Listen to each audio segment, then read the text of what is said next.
In recent years, a new class of drugs has reshaped the conversation around obesity and weight loss.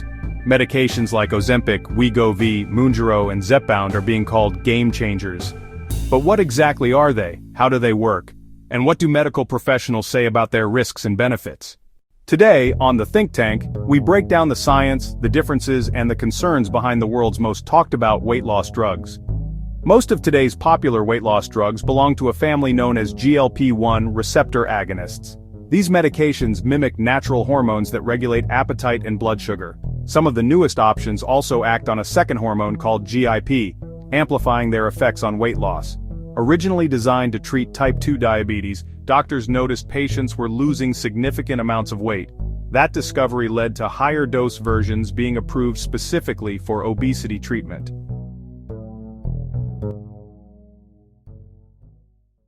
Ozempic is semaglutide, first approved for diabetes.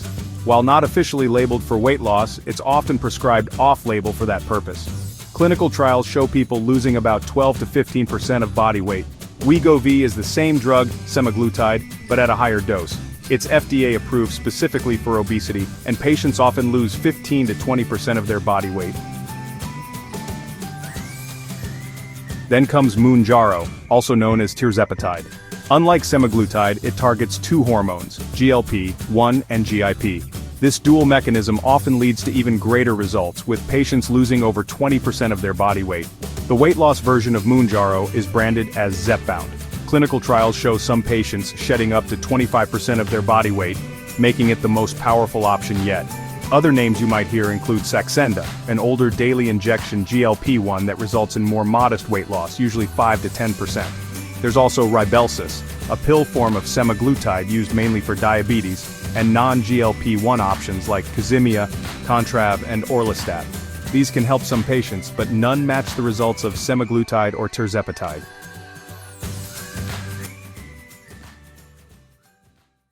With powerful results come important considerations. The most common side effects of these drugs are gastrointestinal: nausea, vomiting, diarrhea, constipation, and abdominal pain.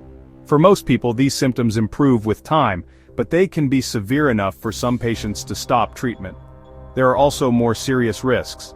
Studies show an increased likelihood of gallbladder problems like gallstones and inflammation, especially during rapid weight loss. Concerns about pancreatitis, inflammation of the pancreas, are noted in drug labels, though recent large studies suggest the risk may be lower than once feared. Kidney problems can occur, often linked to dehydration when vomiting or diarrhea is severe. That's why doctors caution patients to monitor hydration closely. For semaglutide specifically, the FDA has added warnings about intestinal blockage, and some trials flagged worsening of diabetic retinopathy, especially when blood sugar improves too quickly. All GLP-1 and GIP/GLP-1 drugs also carry a boxed warning about thyroid tumors based on animal studies. They are not recommended for people with a personal or family history of medullary thyroid carcinoma or MEN2 syndrome. One major talking point has been mental health. Regulators in the US and Europe investigated reports of suicidal thoughts. As of 2024, both agencies say there's no evidence of a causal link, but they continue to monitor. Another emerging issue involves anesthesia. Because these drugs delay stomach emptying, patients going into surgery may face a higher risk of aspiration.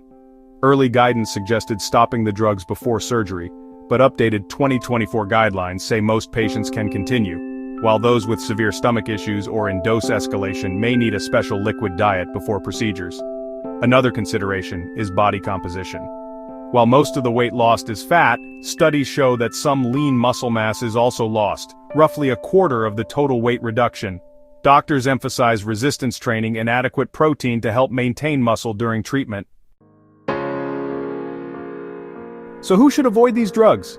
Anyone with a history of medullary thyroid cancer or MEN2 syndrome, pregnant women or those planning pregnancy soon. Semaglutide needs to be stopped at least 2 months before conception. Patients with severe gastrointestinal disease or prior pancreatitis, people with advanced diabetic eye disease.